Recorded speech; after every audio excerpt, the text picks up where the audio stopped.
Bem-vindos à Rádio WLC, uma subsidiária do Ministério da World Last Chance, um ministério online dedicado a aprender como viver e estar constantemente preparado para o retorno do Salvador. Durante 2000 anos, os crentes de todas as gerações desejaram ser a última geração. Porém, ao contrário da crença popular, Cristo não deu-lhes sinais dos tempos para que eles pudessem reconhecê-los como tais. Em vez disso, ele os advertiu uma vez após a outra que a sua vinda pegaria de surpresa até mesmo os escolhidos. Yahushua os alertou sem reservas para estarem prontos, pois ele disse em Mateus 24:44, a hora em que não cuidares, o Filho do Homem virá.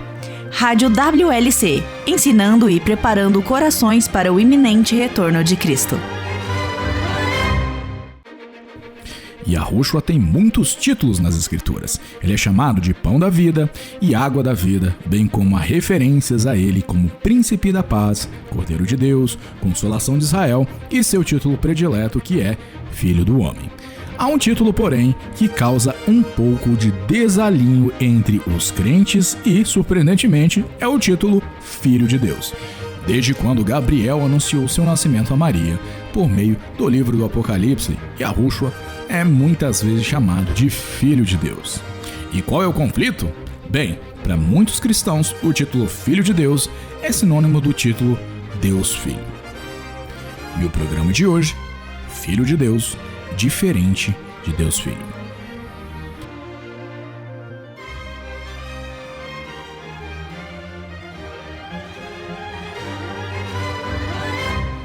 O fato de Yahushua ser o Filho unigênito de Deus significa que ele é divino, ou seja, que ele também é Deus Filho? É isso que veremos hoje. Olá, meu nome é Cris De Luca e você está ouvindo a Rádio World Last Chance, onde cobrimos uma variedade de tópicos relacionados às Escrituras, às profecias, às crenças bíblicas, o amor aos nossos semelhantes em sua forma prática, assim como se preparar para o retorno de nosso Salvador, que pode ocorrer quando menos esperarmos. Hoje, o Will Santos comparará o título Filho de Deus e se ele pode ser interpretado como sinônimo de Deus Filho. Depois, em nossa caixa de mensagens diárias, veremos o que significa para Yahushua retornar ao Pai. Se ele não tivesse uma pré-existência, por que ele disse que voltaria ao Pai? E por fim, a Laura Lee tem uma promessa para qualquer um de nós que esteja lutando contra o desânimo. A vida já é bastante desafiadora e as lutas infindas. E tem uma promessa para você. Will! Obrigado, Chris. E ainda temos títulos no mundo de hoje. Nos Estados Unidos e nas Filipinas, os juízes são chamados de meritíssimos. Na Grã-Bretanha, os juízes da Suprema Corte são chamados de meu senhor ou minha senhora. O mesmo na Índia, os juízes são chamados de meu senhor ou vossa senhoria. Diferentes governantes eram chamados por títulos diferentes. Temos Carlos, o Calvo, imperador do Sacro Império Romano de 875 a 877, Eric, o odiador de sacerdotes, que foi rei da Noruega de 1280 a 1299. E temos também Justiniano, o nariz cortado. Você está inventando esse personagem? Não, na verdade não. Ele foi o último imperador romano do Oriente da dinastia Heráclea. Ele era tão odiado que o mataram e cortaram seu nariz. Sério? Sim, sério. E sabe o que eu fiz quando eu era adolescente? Eu decorei os títulos de Idi Amin. Você sabe quem ele era, não sabe? Foi um ditador de Uganda da década de 1970? Sim, ele mesmo. E ele deu um título para ele mesmo. E você está pronto para ouvir seu título? Sua Excelência Presidente Vitalício Marechal de Campo Al-Hadj, Dr. Idi Amin Dada, condecorado com a Cruz Vitoriosa, Ordem de Serviço Distinto e Cruz Militar, Senhor de todas as bestas da terra e peixes dos mares e conquistador do Império Britânico na África em geral e em Uganda em particular. Rei não coroado da Escócia. Sério? Agora, não é tão ruim quanto o título do líder supremo coreano, Kim Jong-il, que era Seio Eterno de Amor Ardente. Enfim, os títulos podem ser esclarecedores, mas também podem ser enganosos. Vimos isso na forma como os tradutores da Bíblia mantiveram o título genérico de Senhor no Antigo Testamento, em vez de usar seu nome pessoal como o hebraico original fazia. Mas os problemas continuam no Novo Testamento. Quando lemos a Bíblia sob a ótica trinitária, é fácil impor esse paradigma ao que estamos lendo. E isso é um problema porque as Escrituras deixam claro que Yahushua é totalmente humano. Ele não é divino de forma alguma. Mas quando sua compreensão fundamental é que Deus não é apenas Yahweh, mas também uma divindade trina, você irá projetar essa compreensão nas Escrituras. Mas você pode pesquisar a Bíblia de Gênesis 1, verso 1, a Apocalipse 22, 21, e nunca encontrará Yahushua sendo chamado de Deus Filho, nem mesmo uma única vez. Encontraremos muitas expressões como Filho de Deus, mas nenhuma como Deus Filho. Bem, acho que o problema é que, falando como um ex-trinitariano, todos nós tendemos a transpor essa expressão em nossas mentes. Quando vemos a expressão Filho de Deus, nós simplesmente presumimos que seja a mesma coisa que Deus Filho, mas não é. Você tem toda a razão. Aliás, eu tenho uma citação aqui que gostaria que você lesse. É do dicionário Hastings do Novo Testamento e tem como porta de entrada a expressão Filho de Deus. Você poderia ler para nós, Chris? O título Filho de Deus é agora apropriado à segunda pessoa da Trindade. E o leitor ordinário da Bíblia presume que este seja o significado onde quer que encontre essa frase. Basta, porém, ler com um pouco de atenção para perceber que esta é uma suposição que não deve ser feita sem investigação, porque nas Escrituras aparecem em vários lugares escrito Filhos de Deus. Isso é uma grande admissão. Só porque os cristãos usam Filho de Deus e Deus Filho de forma intercambiável, não significa que devamos fazer isso. Mas Yahushua não é o único Filho de Deus. Estou pensando aqui comigo em Jó, e o seu livro não se refere a outros filhos de Deus? Sim, e esse não é um único lugar, mas é um bom lugar para começar. Acredita-se que o livro de Jó, escrito por Moisés, seja, na verdade, o livro mais antigo da Bíblia, escrito antes mesmo de Gênesis. Você poderia ler Jó 1, versículo 6? Certo dia, os filhos de Deus vieram apresentar-se a Yahweh, e Satanás também veio com eles. E Jó 2, versículo 1? Num outro dia, os filhos de Deus vieram apresentar-se a Yahweh e Satanás também veio com eles para apresentar-se. Algumas versões traduzem filhos de Deus como anjos, mas na verdade no hebraico original diz filhos de Deus. Então eles se mantiveram bem próximos do original nesta tradução. Agora, abra em Daniel 3. Esta é a história dos 3 homens valorosos na fornalha ardente. O que Nabucodonosor disse quando chegou perto o bastante para olhar. Versículo 25. E o rei exclamou: Olhem, estou vendo 4 homens, desamarrados e ilesos andando pelo fogo. E o quarto se parece com um filho dos deuses. E então no versículo 28, Nabucodonosor associa esse filho dos deuses aos anjos.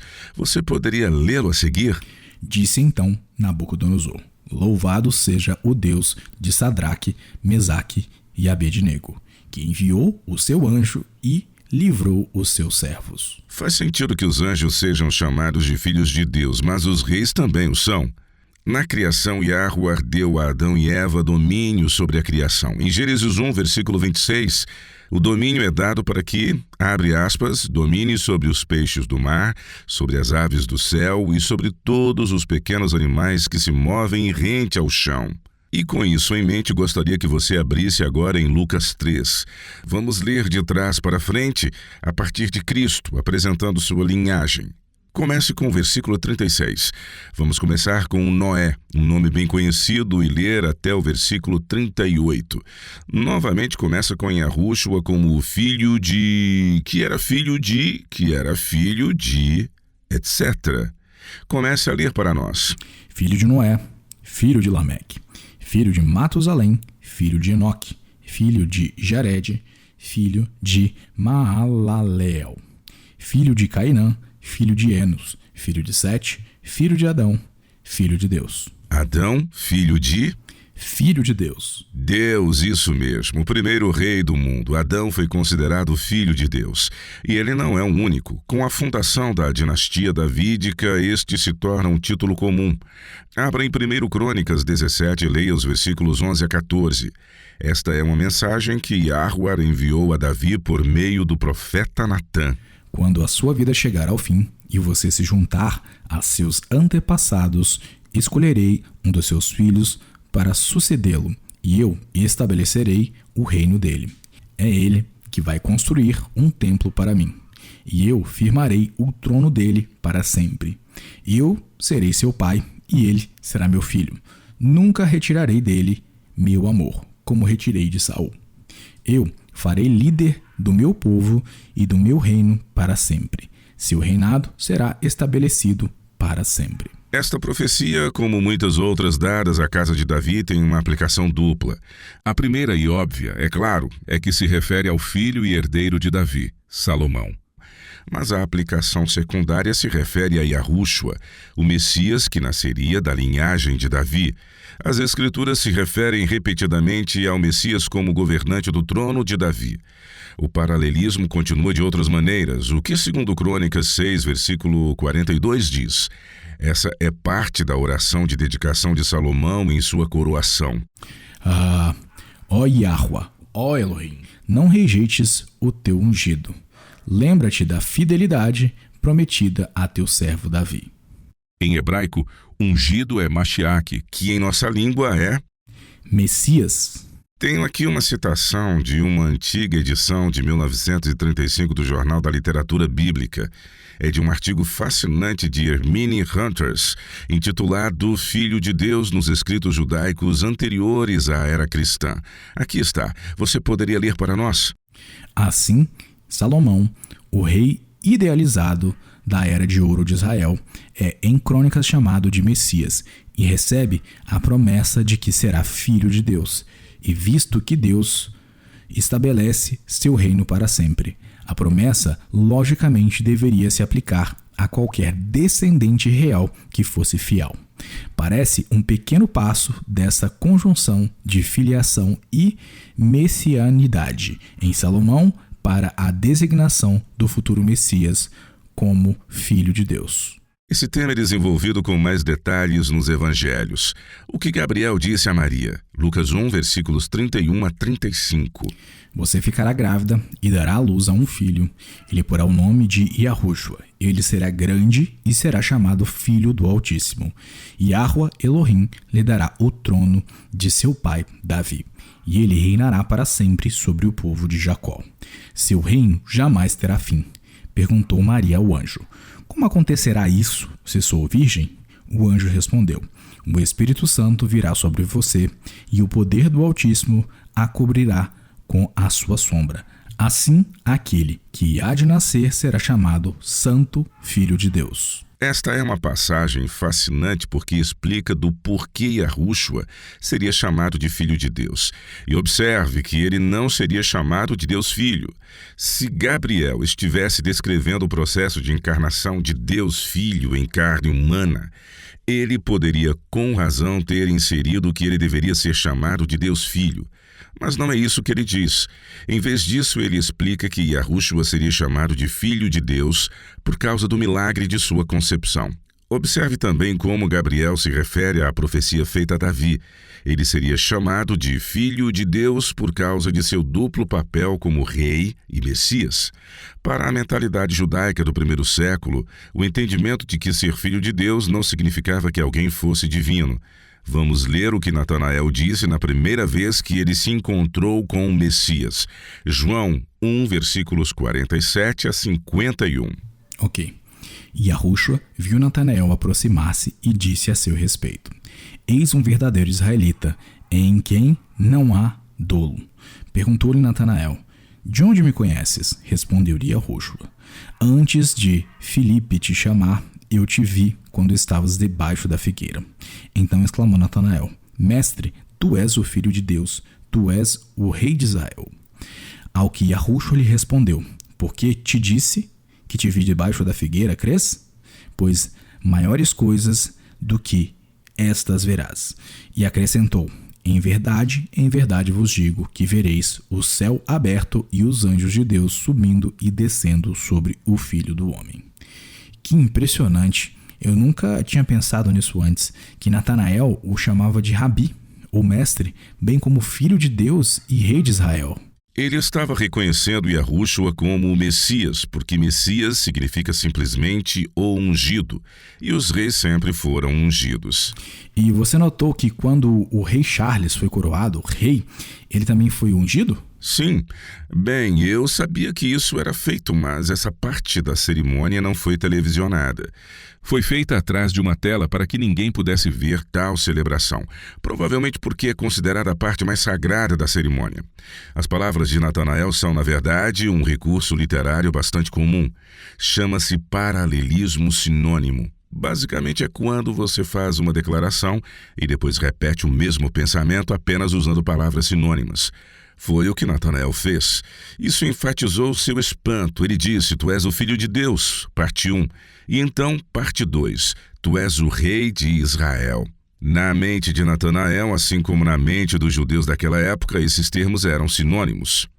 E como isso foi dito sobre tantos outros reis humanos, eles não interpretaram isso como uma declaração da divindade de ninguém, muito menos de Yahushua. Isso mesmo. Eles tinham uma melhor compreensão da natureza do Messias do que os cristãos de hoje. Eles talvez tivessem uma visão muito limitada de sua missão, mas entendiam que sua natureza era plenamente humana. O dispensacionalismo é uma doutrina popular entre muitos cristãos, mas essa doutrina é bíblica? O dispensacionalismo é a crença de que a história e a revelação divina se desenrolam em uma série de períodos diferentes é amplamente difundida entre batistas, pentecostais e vários grupos carismáticos e não denominacionais. No entanto, essa doutrina faz certas suposições que são inconsistentes com o restante das escrituras. Para saber se sua crença é verdadeira, é importante certificar-se de que ela seja consistente com toda a escritura. E isso é algo que o dispensacionalismo não pode fazer. Para saber mais, procure pelo programa 263 intitulado O Dispensacionalismo, Seus Erros e Suposições. Novamente, o título é O Dispensacionalismo, Seus Erros e Suposições. Programa 263 no www.wordlastchance.com/português.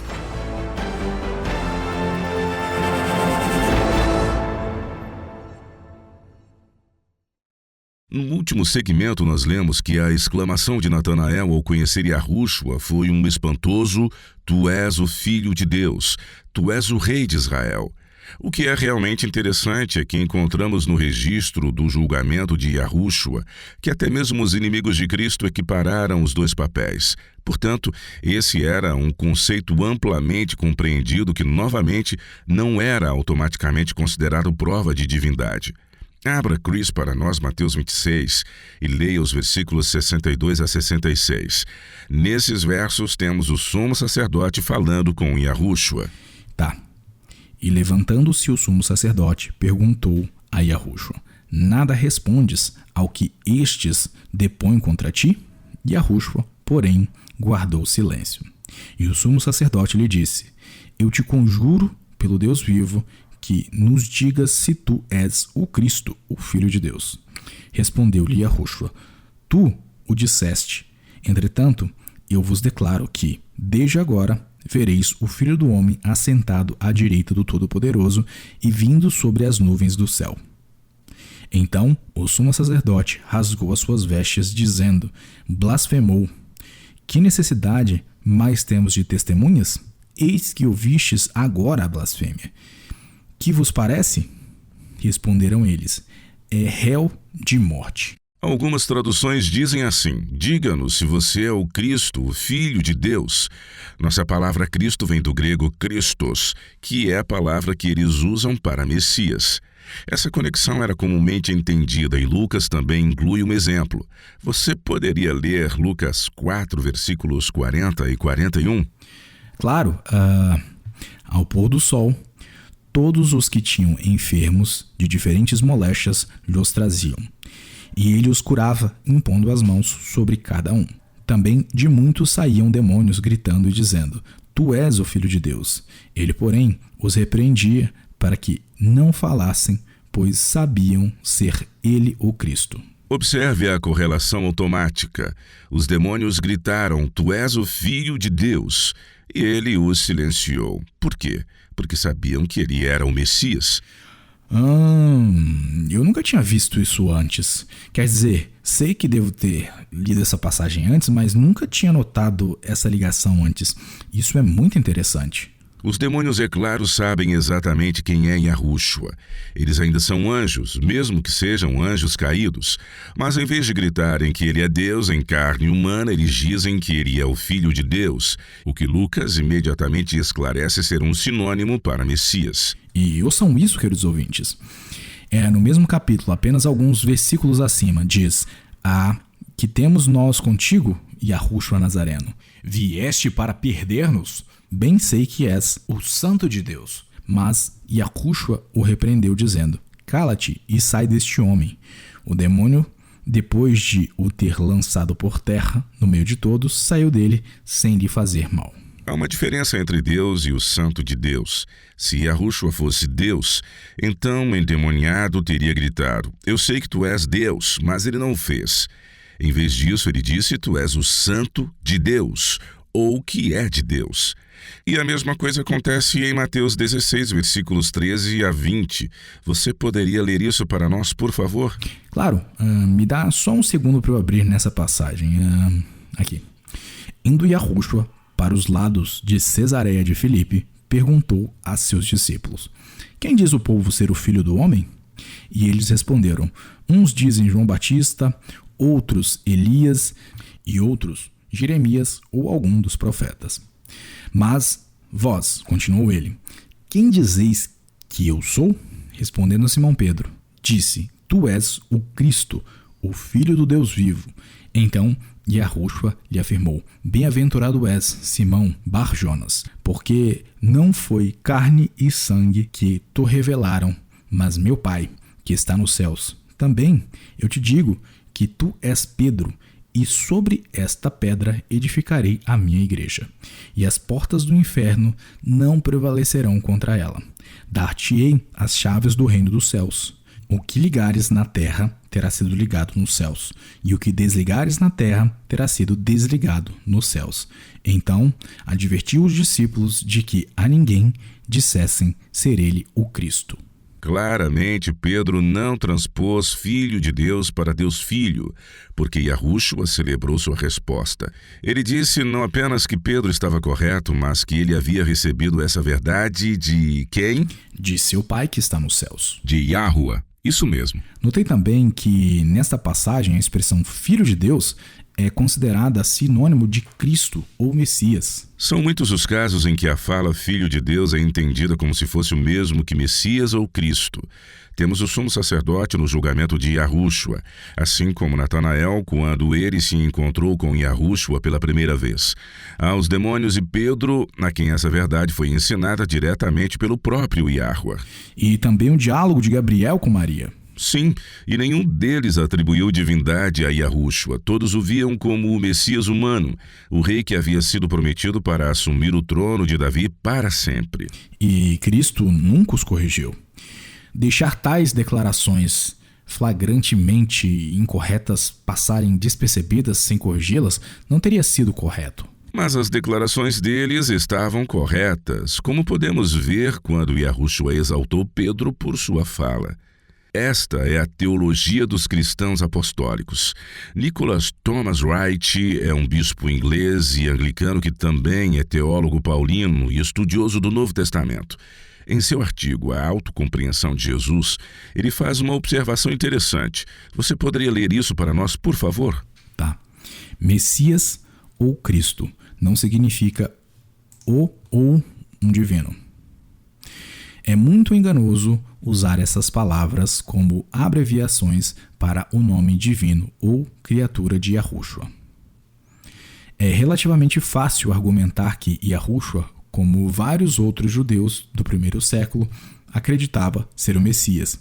É muito mais difícil e algo muito diferente argumentar que ele se considerava, em algum sentido, identificado como o Deus de Israel. Nesse contexto, a expressão Filho de Deus é sistematicamente enganosa porque, no judaísmo pré- e não cristão, seu referente principal é Israel ou o Messias, e se mantém esses significados no cristianismo primitivo. O Dr. Douglas McCready é professor de religião e filosofia. Eu tenho aqui um exemplar do livro dele, Ele Desceu do Céu. Você poderia, Chris, abrir na página 56 e ler o parágrafo destacado? Diz: embora alguns tenham usado o título Filho de Deus para denotar a divindade de Yahushua, nem o judaísmo nem o paganismo da época de Yahushua entendiam o título dessa forma, e nem mesmo a igreja primitiva. Em nenhum lugar das Escrituras encontramos a expressão Filho de Deus usado como um termo equivalente para Deus Filho. Na verdade, nós nunca encontraremos nas Escrituras Deus Filho ou Deus Espírito Santo, pois não está lá. Acho interessante que, às vezes, fontes seculares sejam, na verdade, mais precisas do que fontes religiosas. O que você quer dizer, Chris? Bem, eu pesquisei uma vez a expressão Filho de Deus na Wikipédia só para ver o que ela diria. Deixe-me abrir meu monitor bem rápido e te dizer o que eu encontrei. Está aqui. No terceiro parágrafo, diz: o termo Filho de Deus, na teologia cristã, não deve ser confundido com o termo Deus Filho, a segunda pessoa da Trindade. Algumas frases acima diz, abre aspas, aplicado a Jesus, o termo é uma referência ao seu papel como Messias, de Cristo, o Rei escolhido por Deus, fecha aspas. Então, temos novamente aquele papel duplo de Messias e Rei. Isso é muito interessante. Bem, fontes seculares não projetam nas Escrituras a doutrina da Trindade como os cristãos tendem a fazer. Isso é verdade. Mas os antigos reis israelitas e qualquer pessoa ungida por um profeta não são os únicos filhos de Deus. Os crentes são considerados filhos e filhas de Deus. Eu imprimi várias referências apenas para economizar tempo. Estão aqui. Você poderia, Chris, lê-las para nós? João 1, versículos 11 e 12 diz: veio para o que era seu, e os seus não o receberam, mas a todos quantos o receberam, deu-lhes o poder de serem feitos filhos de Deus, a saber, aos que creem no seu nome. Yahushua deu o direito de se tornarem o quê? Seus filhos? Não, foi dado o direito de se tornarem filhos de Deus. O que está claramente se referindo a Yahuwah. E o que vem a seguir? Uma citação do Sermão da Montanha, que está em Mateus 5,9, diz: bem-aventurados os pacificadores, porque serão chamados filhos de Deus. Novamente, ele não está dizendo bem-aventurados os pacificadores, porque serão meus filhos. Ele está dizendo, eles serão chamados filhos de Deus. E Yahushua está corretamente se excluindo dessa categorização. Ele não é Deus, pois somente Yahuwah é. Lucas 20, versículos 34 a 36 diz: então lhes acrescentou Yahushua: os filhos deste mundo casam-se e dão-se em casamento, mas os que são havidos por dignos de alcançar a era vindoura e a ressurreição dentre os mortos não casam, nem se dão em casamento, pois não podem mais morrer, porque são iguais aos anjos e são filhos de Deus, sendo filhos da ressurreição. Os evangelhos não são os únicos lugares onde os crentes são chamados de filhos de Yahuwah, uma vez que Paulo faz isso em diversas oportunidades. Leia, por favor, o próximo. O texto é Romanos 8, versículos 14 e 15. Ele diz: pois todos os que são guiados pelo Espírito de Deus são filhos de Deus. Porque não recebestes o espírito de escravidão para viverdes outra vez atemorizados, mas recebestes o espírito de adoção, baseados no qual clamamos Abba, Pai. E o versículo 19 diz: a ardente expectativa da criação aguarda a revelação dos filhos de Deus. O próximo é Gálatas 3:26, diz: pois todos vós sois filhos de Deus mediante a fé em Cristo Yahushua. O último, que é o mesmo que lemos agora há pouco e vamos repeti-lo, que é Lucas 20, versículos 34 a 36. Então lhes acrescentou Yahushua: os filhos deste mundo casam-se e dão-se em casamento, mas os que são havidos por dignos de alcançar a era vindoura e a ressurreição dentre os mortos não casam nem se dão em casamento, pois não podem mais morrer, porque são iguais aos anjos e são filhos de Deus, sendo filhos da ressurreição. Algumas traduções dizem nessas passagens filhos de Deus em vez de descendentes de Deus, mas isso não exclui de forma alguma as mulheres. O que 2 Coríntios 6, versículo 18 diz: serei o vosso pai, e vós sereis para mim filhos e filhas, diz Yahuwah Todo-Poderoso. Neste verso, ele está citando o Antigo Testamento, onde também encontramos o conceito de filhos de Yahuwah, sendo mais do que apenas um Messias ou o rei ungido. Mas esse papel que é duplo e que abrange o Messias ou ungido e rei também é um encargo para os crentes. E o que Daniel 7, versículo 27 diz: nessa passagem, um anjo explica a Daniel uma visão do futuro. Qual será o resultado final? O reino e o domínio e a majestade dos reinos debaixo de todo o céu serão dados ao povo dos santos do Altíssimo. O seu reino será reino eterno, e todos os domínios o servirão e lhe obedecerão. O status de governante é algo que Yahushua e os santos compartilham, e vemos esse tema continuado em Apocalipse. Você poderia, por favor, abrir o 3º capítulo de Apocalipse e ler os versículos 21 e 22? Ao vencedor dar-lhe-ei sentar-se comigo no meu trono, assim como também eu venci e me sentei com meu Pai no seu trono. Quem tem ouvidos, ouça o que o Espírito diz às igrejas. Os remidos como filhos e filhas de Deus compartilham o trono com Yahushua, o Filho unigênito de Deus. Agora abra em Apocalipse 20 e leia os versículos 4 a 6. 3 capítulos antes do capítulo 23. Não tem o capítulo 23 no Apocalipse. Só para ter certeza de que você ainda estava acordado. Certo, diz: vi também tronos, e nestes sentaram-se aqueles aos quais foi dada a autoridade de julgar. Vi ainda as almas dos decapitados por causa do testemunho de Yahushua, bem como por causa da palavra de Deus, tantos quantos não adoraram a besta, nem tampouco a sua imagem, e não receberam a marca na fronte e na mão, e viveram e reinaram com Cristo durante 1000 anos. Os restantes dos mortos não reviveram até que se completassem os 1000 anos. Esta é a primeira ressurreição. Bem-aventurado e santo é aquele que tem parte na primeira ressurreição. Sobre esses, a segunda morte não tem autoridade. Pelo contrário, serão sacerdotes de Deus e de Cristo e reinarão com ele os 1000 anos. Observe que ser um sacerdote de Deus, sentar-se em um trono, reinar, nada disso o torna divino. Aqui isso é enfatizado pelo uso do título. Os santos são sacerdotes de Deus e de Cristo. Cristo não é Deus e somente Yahuwah é. Às vezes recebemos mensagens de pessoas chateadas querendo saber do porquê usamos títulos pagãos para nos referir a Yahuwah. Bem, esta passagem é um bom motivo. Sem títulos não se pode fazer comparações entre o Deus verdadeiro e os deuses falsos. E sem o uso de um título nesta passagem, seria fácil presumir que Yahushua é divino.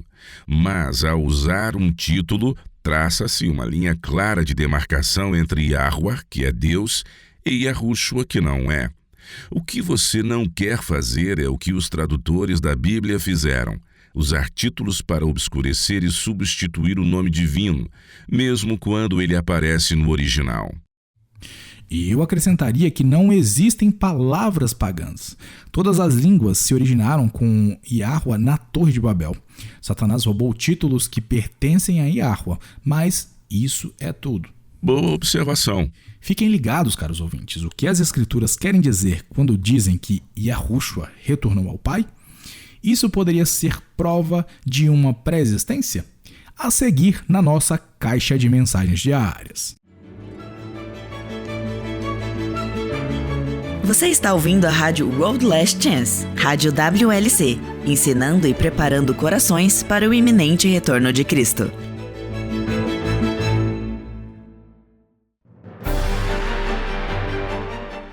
Os cristãos amam meditar sobre o amor revelado na morte de Cristo na cruz. Sermões são pregados e canções são cantadas sobre o amor infinito e incomparável de Yahweh, ao entregar seu próprio filho para morrer pelo pecado. O que frequentemente ignoramos, no entanto, são as profundezas das verdades reveladas na ressurreição do Salvador. Qual é o verdadeiro significado da ressurreição de Yahushua? Como isso impacta nossas vidas? Como se manifesta o efeito dessa crença para nós que cremos na ressurreição do Salvador? Para descobrir, junte-se ao Chris e ao Will ao eles explorarem este tópico no programa 257, intitulado Uma Fé Tola. Embora a sabedoria mundana possa zombar da chamada loucura da cruz, para os crentes, ela é o próprio fundamento da nossa fé. Procure pelo programa 257, Uma Fé Tola, no www.worldlastchance.com/português.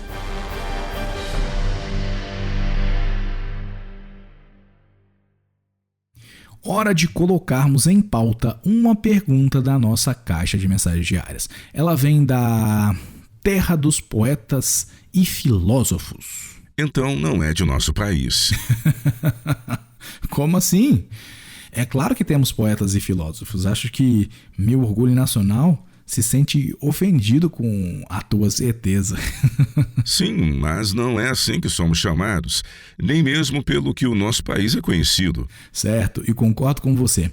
Mas o país de onde vem a pergunta de hoje é a Alemanha. Reinhard de Koblenz escreve: Estudei com interesse seus artigos e ouvi muitos de seus programas sobre a humanidade de Cristo. Como trinitário, de longa data, tudo é muito interessante e vocês me fizeram pensar muito sobre esse assunto. Uma passagem que não ouvi você discutir, no entanto, é João 13, onde fala sobre o Salvador que retorna ao Pai. Para retornar, primeiro é preciso estar em algum lugar. Essa passagem não sugeriria que Yahushua teve uma pré-existência? E se não, como devemos interpretar essa passagem? Que ótima pergunta. E aí está um homem que conhece bem sua Bíblia. Chris, pegue sua Bíblia e vamos dar uma olhada na passagem de João 13. Você poderia ler os 4 primeiros versículos para nós, por favor? Ora, antes da festa da Páscoa, sabendo Yahushua que era chegada a sua hora de passar deste mundo para o Pai, tendo amado os seus que estavam no mundo, amou-os até ao fim. Durante a ceia, tendo já o diabo posto no coração de Judas Iscariotes, filho de Simão, que traísse a Yahushua, sabendo este que o Pai tudo confiara às suas mãos, e que ele viera de Deus, e voltava para Deus, levantou-se da ceia, tirou a vestimenta de cima e, tomando uma toalha, cingiu-se com ela. Você pode entender do porquê nesta tradução suscitaria tal dúvida em Reinhard. Dizer que Yahushua estaria retornando para Yahweh certamente sugere que Yahushua tinha uma pré-existência. Mas é isso que o grego original diz. Vejamos tanto o que a passagem diz quanto o contexto. O contexto, claro, é o da última ceia, pouco antes da traição do Salvador. No versículo 1, você poderia lê-lo novamente? Ora, antes da festa da Páscoa, sabendo Yahushua que era chegada a sua hora de passar deste mundo para o Pai, tendo amado os seus que estavam no mundo, amou-os até ao fim. O contexto desse primeiro verso é de um futuro imediato e não está se referindo a uma eternidade passada. A intenção desta passagem está focada no fato de que Yahushua deixará seus seguidores em breve. João, com a perspectiva onisciente de um narrador em terceira pessoa, tem um conhecimento que os discípulos no momento descrito não tinham. Agora, nem todas as traduções expressam isso como se Yahushua estivesse retornando ao Pai. Eu imprimi algumas outras traduções, e você poderia lê-las para nós? É apenas do versículo 3. Sim, a Bíblia de Estudo Holman diz: Yahushua, sabendo que o Pai lhe dera autoridade sobre todas as coisas e que viera de Deus e que voltaria para Deus. A versão padrão em inglês diz: Yahushua, sabendo que o Pai havia confiado todas as coisas em suas mãos e que ele vinha de Deus e para Deus ia. Então temos voltaria para Iar, ou para Iar ia. Esse é o conceito geral. Agora, os trinitarianos vão interpretar isso como algo que não existe. E essa é toda a ideia de uma pré-existência, porque o problema é que essa ideia de retornar ou voltar para Yahweh não aparece no texto original. A versão grega diz, para Yahweh ele está indo. A nova versão King James é muito semelhante à grega. Ela diz, abre aspas, ele havia saído de Deus e que ia para Deus. Entendi, mas dizer que ele veio de Iá não poderia sugerir uma pré-existência? Chegaremos a isso em 1 minuto. Mas primeiro eu gostaria que você lesse a definição grega da palavra traduzida como ir, do versículo 3. Ela vem da palavra grega hipagei. Está aqui, eu imprimi a definição conforme consta no dicionário grego de Strong. Você poderia ler para nós, Chris? Claro que posso. Hypagei significa liderar ou submeter, liderar lentamente, partir. Seus usos incluem ir embora, afastar-se, partir, morrer.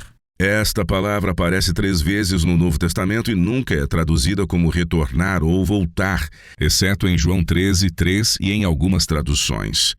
Então você está dizendo que isso é um erro de tradução? Estou dizendo que os tradutores trinitários, na tentativa de ser o mais claro possível, permitiram que suas crenças influenciassem sua tradução. Eles alteraram a tradução de uma forma que não é corroborada pelo grego original. Mas há mais. A raiz da palavra é upagó. Na nova Bíblia padrão americana, esta raiz é usada em suas várias conjugações 80 vezes. Você se importaria em adivinhar quantas dessas vezes ela é traduzida como retornará ou voltará, referindo-se a alguém ou a algum lugar?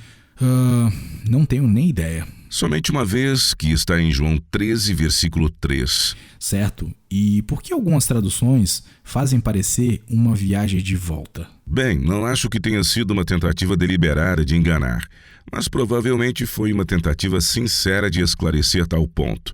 Infelizmente, as palavras adicionadas mudam o significado e refletem seu viés trinitário.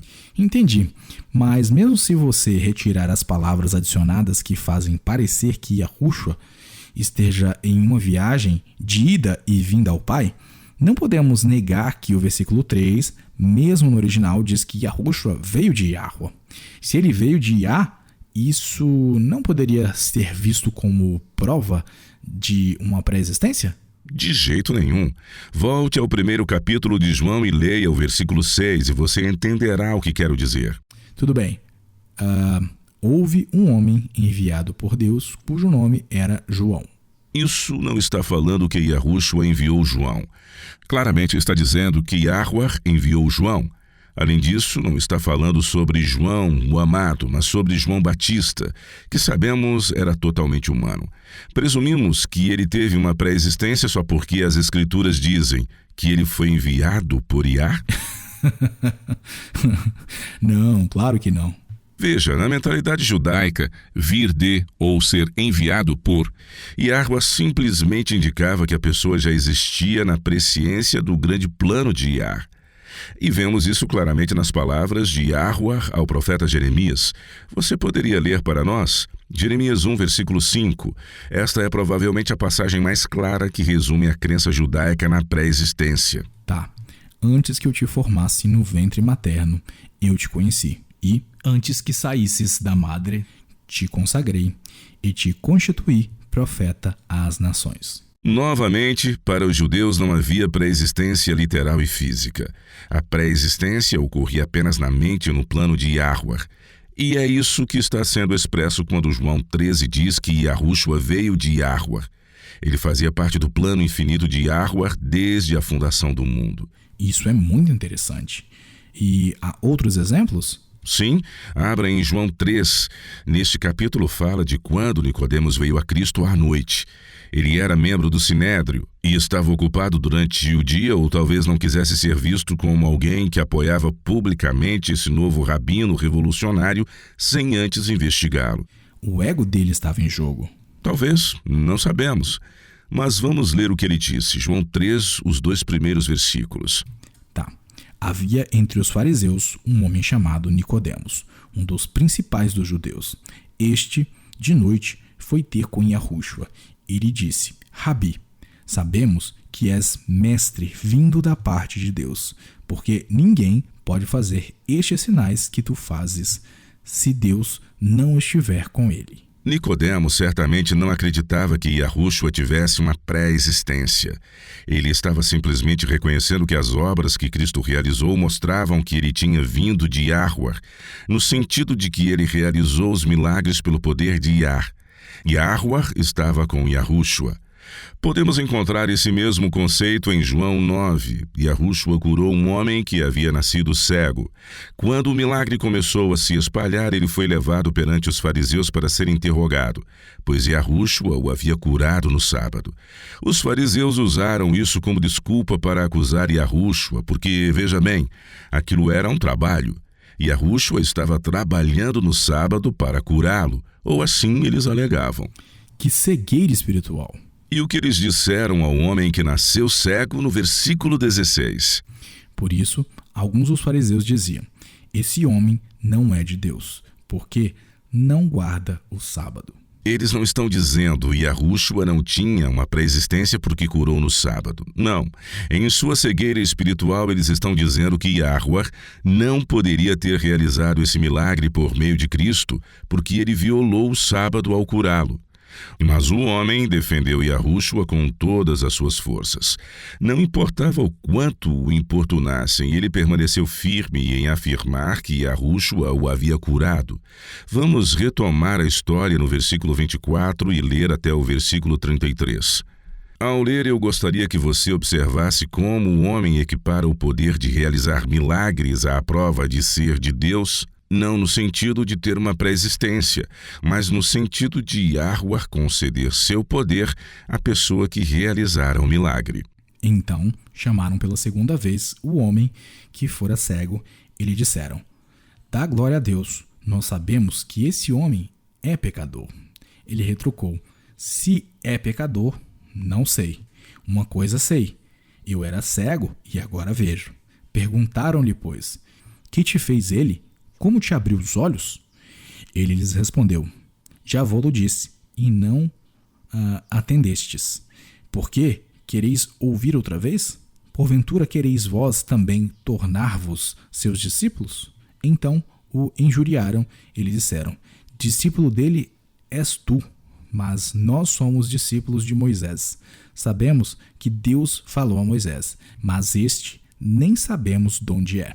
Respondeu-lhes o homem: nisto é de estranhar que vós não saibais de onde ele é. E contudo me abriu os olhos. Sabemos que Deus não atende a pecadores, mas pelo contrário, se alguém teme a Deus e pratica a sua vontade, a este atende. Desde que há mundo, jamais se ouviu que alguém tenha aberto os olhos a um cego de nascença.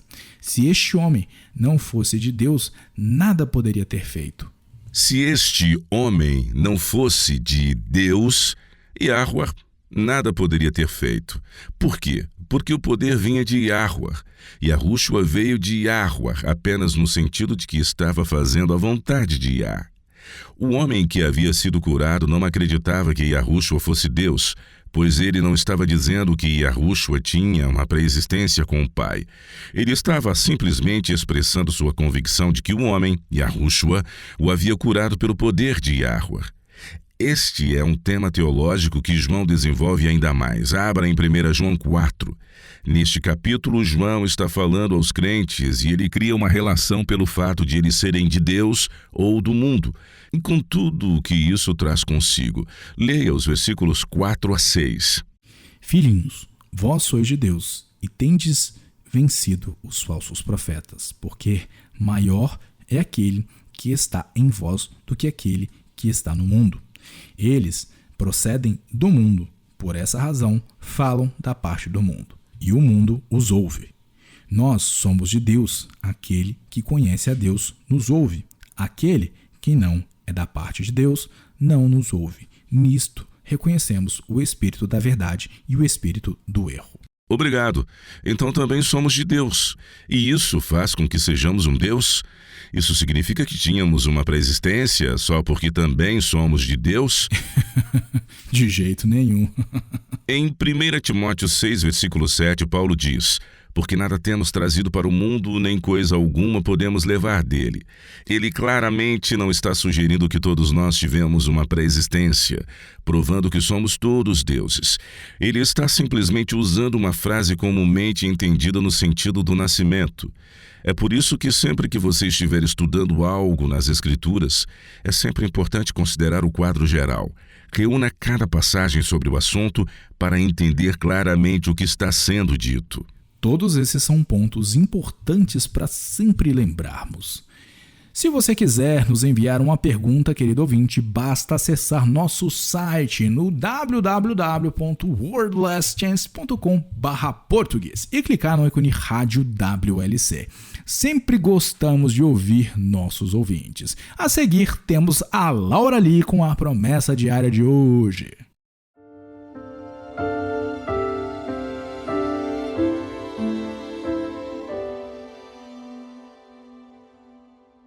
Olá, eu sou Laura Lee com sua promessa diária da palavra de Yah.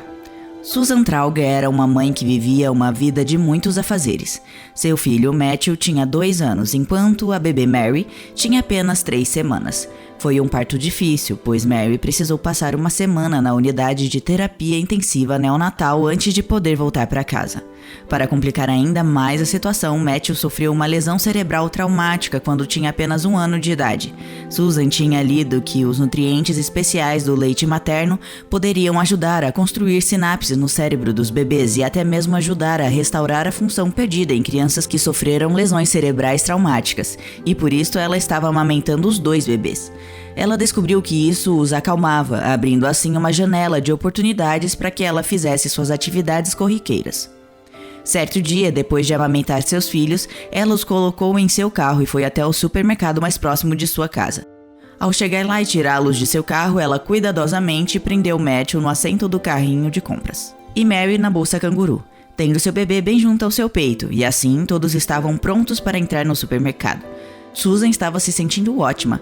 Aprender a ser mãe de 2 filhos ao mesmo tempo foi um grande desafio, mas ela dia após dia sentia que as coisas estavam fluindo e as crianças estavam indo muito bem. Aproveitando que as crianças estavam bastante calmas e sem inquietações, ela começou a passar nos corredores e pegar os itens de sua lista, até ela chegar ao corredor dos congelados e as coisas começaram a desmoronar. Mamãe, estou com frio, Matthew começou a reclamar. Susan então decidiu ir para um outro corredor ao perceber que seu filhinho estava batendo os queixinhos. Mas mesmo após todos irem para o outro corredor, o menino ainda continuava com frio. Ao ver que o irmãozinho estava irrequieto, Mary também começou a ficar agitada, e Susan percebeu que ser mãe não é uma tarefa fácil. Semanas de insônia e perturbações cerebrais pós-parto combinaram-se para que o simples ato de fazer compras parecesse extremamente difícil. Para encurtar a conversa, Susan foi até o caixa e começou a descarregar suas compras. A essa altura, a agitação das crianças havia se transformado em um choro frenético. Previsivelmente, o inevitável aconteceu e o corpo de Susan reagiu aos gritos de um extremo descontentamento das crianças e seu leite desceu, e seu mundo desabou. Exausta e sem ter o que fazer, Susan abaixou a cabeça, piscando para conter as lágrimas, enquanto curvava os ombros e tentava terminar de colocar suas compras próximo ao caixa. Amiga, uma senhora atrás dela estendeu a mão e colocou o braço sobre os ombros de Susan. Só me faltava isso, pensou Susan, esperando que alguém gritasse com ela e falasse poucas e boas. Ela nem mesmo foi capaz de encarar a tal senhora, pois ela veria suas lágrimas e sua blusa toda molhada do leite que havia descido. Amiga, a senhora tentou novamente. Sem escolha, Susan virou-se para quem estava falando com ela. Eu sei que não é fácil, a mulher sorriu demonstrando simpatia. Na verdade, ninguém nos diz isso, mas você é uma mãe muito dedicada e está cuidando muito bem de seus filhos. Diante das amáveis palavras daquela senhora, Susan começou a chorar. A mulher sorriu baixinho e entregou-lhe um lenço de papel. Hormônios são coisas imprevisíveis, disse ela, mas vai passar, eu garanto. Ao falar daquele incidente, Susan relembra, abre aspas, paguei minhas compras e saí animada, confiante e determinada. Foram apenas poucas palavras, palavras, mas eu ganhei meu dia.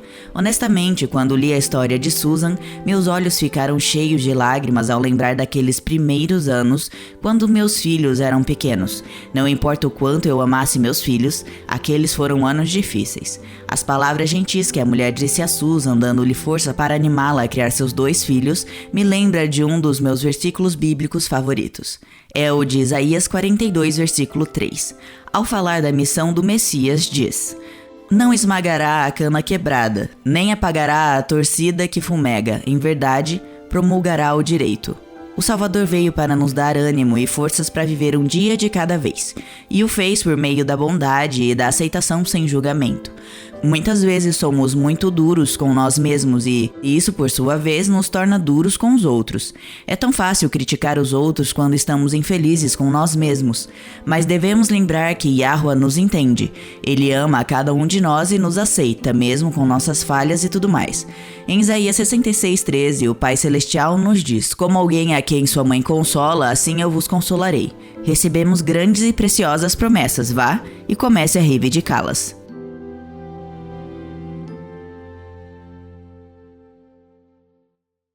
Para fechar o programa de hoje, Will, eu tenho uma pergunta meio estranha para você.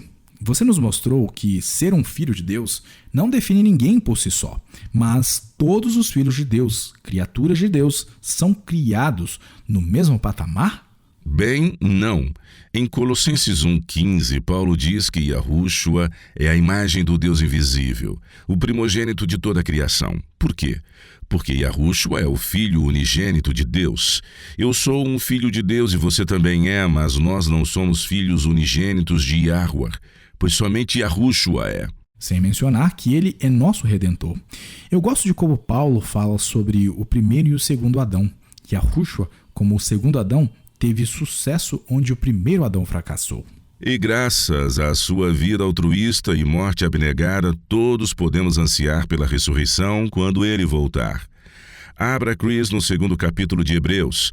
Há alguns pontos nesta passagem que, creio eu, respondem à sua pergunta.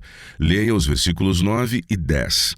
Vemos, todavia, aquele que, por um pouco, tendo sido feito menor que os anjos, Yahushua, por causa do sofrimento da morte, foi coroado de glória e de honra, para que, pela graça de Deus, provasse a morte por todo o homem.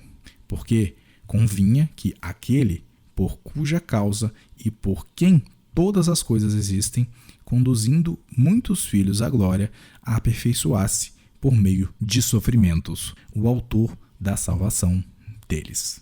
A leitura marginal diz que ele foi feito menor que os anjos por um curto tempo, e é dessa forma que algumas versões traduzem. Yahvé exaltou Yahushua sobre toda a criação, e é legítimo. Ele está acima dos filhos angélicos de Deus. Ele também está acima dos outros filhos humanos de Deus e que procede. Não apenas porque ele é o unigênito de Yahweh, mas porque, por meio de seu sofrimento e alto sacrifício, ele conduziu muitos filhos e filhas à glória.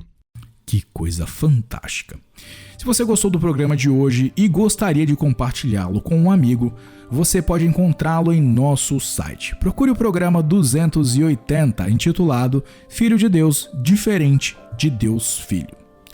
Esse é o programa 280 no www.wordlastchance.com/português e esperamos que vocês possam se juntar a nós novamente amanhã. E até lá, e lembre-se, Yahweh te ama e ele é digno de confiança.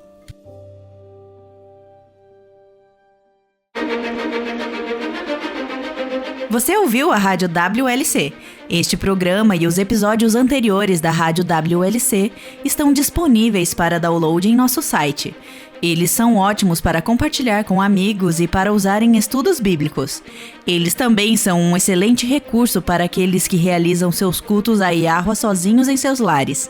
Para ouvir os programas transmitidos anteriormente, visite nosso website no www.wordlastchance.com/português. Clique no ícone Rádio WLC exibido em nossa página inicial. Em seus ensinamentos e parábolas, o Salvador não deu sinais dos tempos para que eles fossem reconhecidos como tais. Em vez disso, a essência de sua mensagem era de vigiar sem cessar. Junte-se a nós novamente amanhã para uma outra mensagem repleta de verdades, ao explorarmos vários tópicos que apontam para o retorno do Salvador e de como viver e estar constantemente preparado para recebê-lo de braços abertos quando ele vier. Rádio WLC, ensinando e preparando corações para o retorno iminente de Cristo.